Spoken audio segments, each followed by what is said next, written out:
Salam gila bola. Musuh-musuh timnas Belanda di Piala Dunia 2022 perlu mewaspadai fakta bahwa dua top scorer mereka tengah mengalami perlakuan menyakitkan di level klub. Dan bisa saja mereka membalaskan dendam pada ajang kompetisi bergengsi di Qatar tersebut. Peringatan bahwa skuad oranye akan tampil istimewa perlu disampaikan kepada Senegal, tuan rumah Qatar, dan tim urutan keempat CONMEBOL Ekuador yang sama-sama berada di grup A. Sebelum kita melihat alasan-alasannya, klik dulu subscribe agar kami tambah semangat.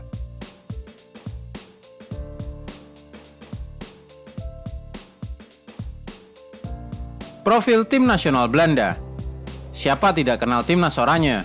Sundulan menakjubkan Robin van Persie ke gawang Spanyol pada Piala Dunia 2014 adalah salah satu kenangan yang tidak bisa dihapuskan dari sejarah Piala Dunia. Sayangnya prestasi timnas oranye tidak sebaik penampilannya di atas lapangan. Mereka melaju ke 3 final, 1974, 1978, 2010, dan kalah pada 3 final itu. Mereka menjadi satu-satunya tim yang paling sering melaju ke final Piala Dunia dan gagal menjadi juara satu kali pun. Pada final 1974, Belanda kalah dari Jerman Barat dengan skor 2-1. Pada final 1978, kalah lagi dari Argentina dengan skor 3-1 usai babak perpanjangan waktu. Tahun 2010 di Afrika Selatan, kalah 1-0 dari Spanyol, juga melalui babak extra time. Belanda di bawah Louis van Gaal. Meskipun baru saja didiagnosa terkena kanker dan harus menjalani terapi penyembuhan, pelatih Louis van Gaal masih akan memegang skuad oranye sampai Piala Dunia Qatar. Setelah itu barulah Ronald Koeman mengambil alih tim nasional. Sejauh ini prestasi Belanda lebih daripada lumayan. Sejak mengambil alih tim pada September 2021, Louis van Gaal berhasil meramu taktik dan susunan pemain yang tidak terkalahkan dalam 13 pertandingan. Menang 9 kali, imbang 4 kali di semua kompetisi dan laga persahabatan. Pada kualifikasi zona Eropa yang ditangani Louis van Gaal sejak September 2021 itu, The Flying Dutchman menang 5 kali dan imbang 2 kali. Termasuk di antara semua kemenangan itu adalah skor 6-0 lawan Gibraltar dan 6-1 lawan Turkiye. Selain kemenangan 4-0 atas Montenegro dan 2-0 atas Norwegia. Masih di bawah bekas pelatih Manchester United itu, tim oranye menang di ajang UEFA Nations League di kandang Belgia dengan skor meyakinkan 1-4, selain kemenangan 1-2 dan 3-2 atas Gareth Bale dan kawan-kawan. Top scorer timnas Belanda. Inilah bahasan utama kita kali ini. Siapakah top scorer timnas Belanda? Memphis Depay dengan 42 gol, serta di urutan kedua Georginio Wijnaldum dengan 26 gol. Apa yang penting dari dua figur ini? Keduanya adalah pemain yang tersisihkan atau dipinggirkan di klubnya masing-masing pada musim panas 2022. Memphis Depay adalah pencetak gol terbanyak Barcelona semusim yang baru lewat 2021-2022 dengan 13 gol di semua kompetisi, plus 2 assist. Tapi kini coba lihat perlakuan Barca terhadapnya. Jersey nomor 9 miliknya dirampas darinya dan diberikan kepada raja gol Robert Lewandowski yang baru saja datang dari Bayern Munchen. Sementara itu, Georginio Wijnaldum juga baru saja menjalani musim yang mengecewakan di Paris Saint-Germain. Hanya 3 gol dan 3 assist sepanjang musim 2021-2022. Padahal dia turun dalam 31 pertandingan Liga Prancis, selain 5 laga lainnya di Liga Champions. Jadi apa gunanya Wijnaldum pindah dari Liverpool saat mana ia juga hanya mencatatkan 3 gol di semua kompetisi musim 2020-2021. Turun dari 6 gol di semua kompetisi dari semusim sebelumnya 2019-2020. Angka buruk itu menyebabkan PSG mempertimbangkan menjual Wijnaldum hanya dalam waktu semusim setelah kedatangannya. Fakta bahwa Memphis Depay serta Georginio Wijnaldum dipinggirkan dan bahkan mungkin akan dijual sesegera mungkin hanya akan berarti satu. Keduanya bisa tampil sangat berbahaya di Piala Dunia 2022 karena dalam posisi kecewa, sakit hati, dan ingin membuktikan eksistensi dirinya. Pencetak gol Belanda lainnya. Di bawah Memphis dan Wijnaldum, masih ada sejumlah pencetak gol lain meskipun dalam jumlah jauh lebih sedikit. Ryan Babel ada di urutan ketiga dengan 10 gol.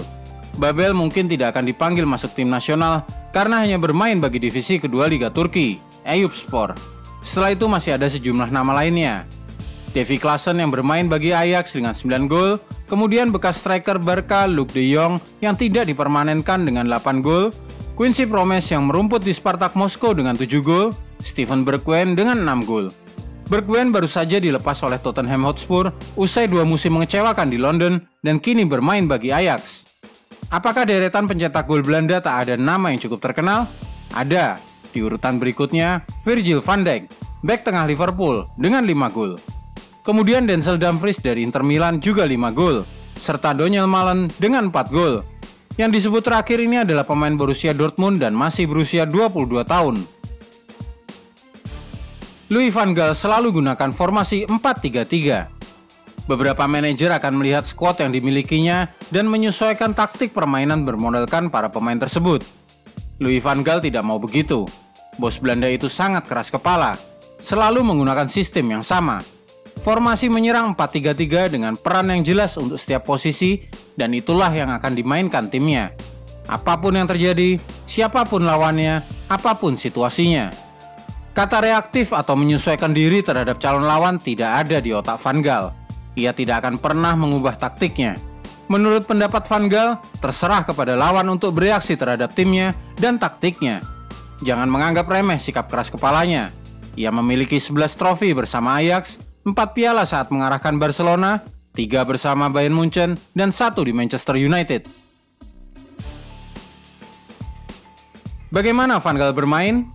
Beberapa manajer akan membeli striker hanya karena dia mencetak banyak gol. Mereka mungkin juga membeli seorang bek karena dia ahli dalam melakukan tackle, intersepsi, atau membalikan dominasi bola. Louis van Gaal mengikuti aturannya sendiri.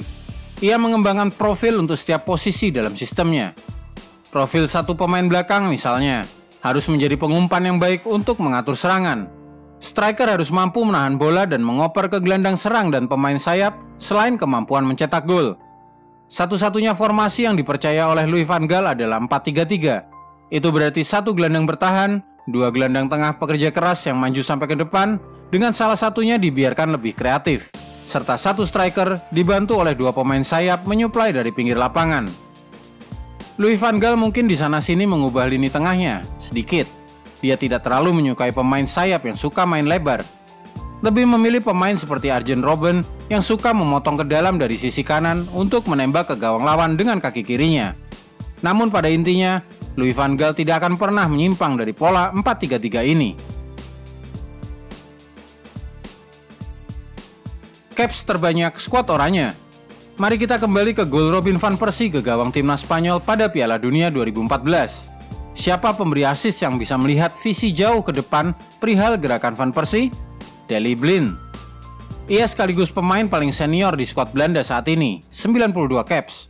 Pada urutan kedua dan ketiga adalah top skor tim Memphis Depay dan Georginio Wijnaldum, masing-masing 86 dan 80 caps.